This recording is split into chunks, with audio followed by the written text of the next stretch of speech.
కోరుకుంటే చేరదంట, వద్దు అంటే వెళ్ళదంట, నేస్తమంటే ఏమిటంటే కన్నవాళ్ళు ఇవ్వలేని ఆస్తేనంట.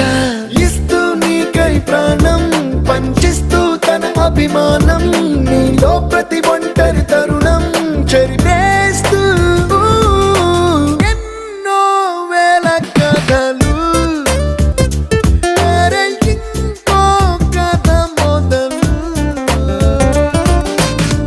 छोटी छोटी छोटी छोटी छोटी बातें, छोटी छोटी बातें बातें, मीठी मीठी मीठी मीठी मीठी मीठी यादें, मीठी मीठी यादें यादें.